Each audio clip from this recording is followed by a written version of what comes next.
வருமானம் இப்போ புது அறத்தை நம்ம பேசிட்டு இருக்கிறது காமனா போறதுதான் வைக்க முடியும் தவிர தனிப்பட்ட முறையில பலன் பெறுவதற்கும் நம்ம வாழ்க்கையினுடைய நன்மை தீமைகளை நாம் அனுபவிப்பதற்கும் தனி அறத்தை தான் பேர். அப்ப அந்த தனி அறம் என்ன சொல்கிறது? அங்கதான் நம்ம வெளியில வரோம். இப்போ வாழ்க்கையில எல்லாருமே என்ன பண்றாங்கன்னா பொது அறக்கத்தோடயே போயிட்டு இருக்காங்க. தனி அறம் தெரியாது. தனி அறம் தெரியாதுன்னா எங்க வரணும்? ஞான கொட்டைக்குள் வந்தாகும். ஞானம் இருந்தால்தான் அங்கேயே நம்ம கண்டுபிடிச்சிடலாம். சார் என் லைஃப் இது சார், நான் இப்படிதான் சார் வாழணும் சார் ஏன்னு சொல்லிட்டானாலே அவன் தனி அறத்துல இருக்கான். அதுலயே ஓரளவுக்கு அவன் ஞானத்துக்கு வந்துட்டான். அறிவை தொட்டாலே ஞானம் தானே இல்லையா? இப்போ ஆபீஸ்ல வேலை பாக்குறவங்க பாத்தீங்கன்னா கரெக்டா 9 மணிக்கு ஆபீஸ்னா 9 மணிக்கு டேபிள் மேல இருப்பான். அங்க ஃபைல் எல்லாம் நம்ம ஒழுங்கா அடுக்கி வச்சிருக்கணும். கண்ணா பின்னான்னு இருக்க கூடாது.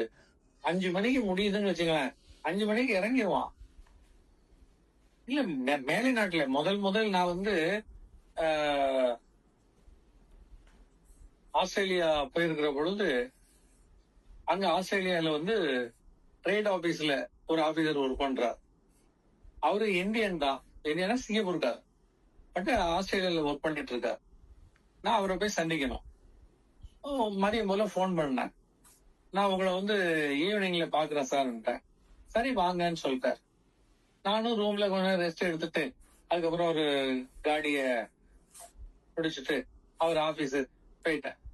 ஆபீஸுக்கு போனா ஆபீஸ் க்ளோஸ். வாட்ச்மேன் கேட்டேன், சார் 5 மணினா முடிஞ்சிடும் சார். 5 மணிக்கு மேல அவங்க டேபிள் இருக்கிறதே இல்லை. இதுக்கு பிறகு அவருக்கு போன் பண்ணா போன் வந்து கட் ஆகுது, எடுக்கல, க்ளோஸ் பண்ணிருக்கார். 2 போன் வச்சிருக்கார். ஆபீஸ் இருக்கும்போது இந்த நம்பர், அப்புறம் முடிச்சுட்டு வெளியே போயிட்டா ஃபேமிலி வீட்டுக்காக. அது ஃபுல்லா அவரு வேணா யாரும் ஃப்ரெண்டு கிட்ட பேசிக்கலாம், வீட்டுல பேசிக்கலாம். அலுவலகமா யாரையும் பேசுறது இல்ல. அன்னைக்கு முடிஞ்சு போச்சு. அப்புறம் மறுநாள் காலையில போன் அடிச்சேன். சார் நேத்து நீங்க வரலையே. வந்தேன் சார். எத்தனை மணிக்கு வந்தீங்க?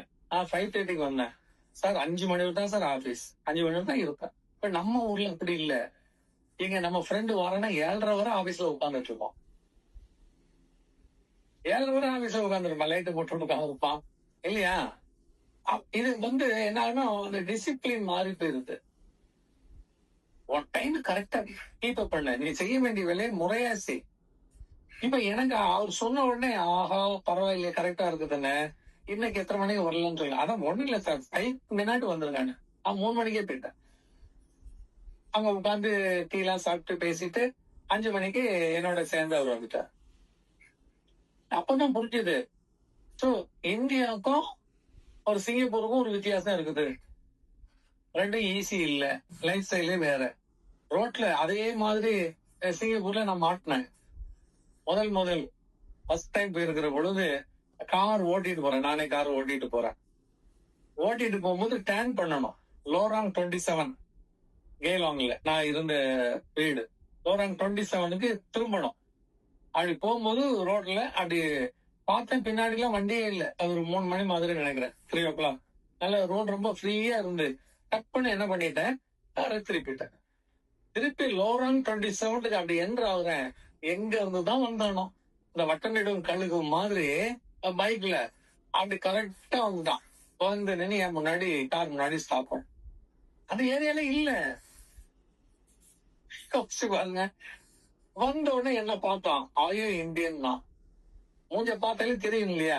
ஏன்னா மூஞ்ச பாக்குறது மட்டும் இல்ல, இந்த தப்பு பண்ணலாம் அவன் தான் பண்ணுவான் முடிவு பண்ணிட்டு இருக்கான். சிங்கப்பூர்காரன்னா கரெக்டா இந்த மாதிரி கிராஸ் பண்ண மாட்டான், புரியுதுங்களா? அங்க லோராங் 27க்குள்ள போக முடியாது, 26 போகலாம், அப்புறம் 28 போகலாம், அப்புறம் 29ல போக முடியாது. அப்படி ஆல்டர்னேட்டிவா போட்டிருக்காங்க. அது போக இந்த ரோட்ல இப்படி கிராஸ் பண்ணக்கூடாது. ஏன்னா அது ரோடு இந்த பக்கமும் அந்த பக்கமும் 2 பக்கம் இருக்கு. நான் வந்து லெப்ட்ல போயிட்டு ரைட் சைடு போகும், ரைட் பேனல் இருக்கு, அதை தாண்டி போறேன். வண்டி இல்ல, எந்த வண்டியுமே இல்ல. கேப் இருந்து போனேன், பிடிச்சிட்டான். இப்படி வரக்கூடாது சார். யோசிச்சு பாருங்க, வரக்கூடாதுன்னு வேற என்ன பண்ணா? எனக்கு ரூல்ஸ் தெரியாம வண்டியை எடுத்தீங்கன்னு அவன் என்ன சொல்ல முடியாது. பெனால்டி போட்டான், 50 வெள்ளி, சிங்கப்பூர் $1. இது நீங்க கட்டிங்கன்னுட்டான். வேற என்ன சொல்ல முடியும்? கட்டணும். வேற எந்த இதுவும் ஆகல. பேமெண்ட் மட்டும் கொடுத்துருங்கன்னு சொல்லிட்டு 3 தடவை ஆனாதான் லைசன்ஸ் பிடிக்கப்படும், எழுதப்படும்னா. இல்ல நான் என்ன சொல்ல வரேன்னா, அதான் சொல்றேன். கவனம் என்பது ஒரு நாட்டுக்கு போகும்போது, பயணம் போகும்போது நான் முதல் நாள் சொல்லியிருப்பேன். நம்ம ஊர்ல எப்படி நம்ம வாழ்ந்துக்கலாம். அந்த ஊருக்கு போகும்போது அவங்கள்ட்ட என்ன இருக்கும்? நிறைய டாக்குமெண்ட்ஸ் இருக்கும், ரூல்ஸ் இருக்கும், ரெகுலேஷன்ஸ் இருக்கும், டாக்டரின்ஸ் இருக்கும். அதை தான் நம்ம ஃபாலோ பண்ணி ஆகும். அவங்க ரூல்ஸ் பிரேக் பண்ண முடியாது இல்லையா? அந்த ஊர்ல அப்படிதான். இப்ப காமன்வெல்த் நாட்டுல எல்லாம் நீங்க கார் ஓட்டுறீங்கன்னா லெஃப்ட் சைடு கீப் பண்ணிட்டு போகலாம். பட் யூஎஸ்ஏல போய் லெஃப்ட்ல போக முடியாது, ரைட்ல தான் போகணும். நான் எங்க ஊர்ல அப்படித்தானே படிச்சேன், கார் இப்படித்தானே போவேன்னு சொன்னா தூக்கி உள்ள வச்சுருவான். இல்ல ஊருக்கு ஊர் மாறி இருக்கு இல்லையா? அவ்வளவு வேண்டாம். நம்ம ஊர்லயே இங்க தாலி கட்டும் போது ஒரு ஜாதியில 3 மணிக்கு கோக்கணும், 4 மணிக்கு கோக்கணும் இருக்கு. அங்க இவ்வளவு சங்கு போடணும், அது போடணும். தாலிக்கு தாலி மாறுது ஒவ்வொரு ஜாதிக்கு.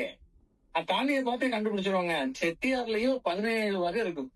பொங்க செட்டியார், குயாள செட்டியார், மாளவ செட்டியார், மேலவ செட்டியார், தாலி செட்டியார்னே இருக்கு. அதை பார்த்துட்டு என்ன பண்றான்? நீங்க நம்ம தாலியை பார்த்து கண்டுபிடிச்சிட்டு போறாங்க. அப்ப என்ன ஆகுதுன்னா ஒவ்வொரு ஆளும் ஒவ்வொரு ரேஸ் ஸ்டைல் இருக்கு, காமன் கிடையாது.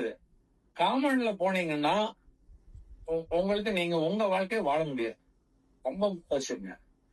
இன்னைக்கு 90% பீப்புள் காமனா தான் வாழ்றாங்க. இப்ப நீங்க சாதாரண ஒரு வீட்டுல ஒரு குடும்பத்துல கேட்டீங்கன்னா எப்படி இருக்கிறீங்க? என்னப்பா பையனுக்கு வேலை இல்ல, கவர்மெண்ட் வேலை தான் பார்க்கணும், படிச்சிருக்கான், எக்ஸாம் எழுதுறான், ஒண்ணுமே பாஸ் ஆகல. அவங்க அப்பா அவருக்கு வயசாயிட்டே வருது, பொண்ணு கல்யாணமே ஆகல. ஊர்க்காரங்க எல்லாம் என்ன சொல்லுவாங்க?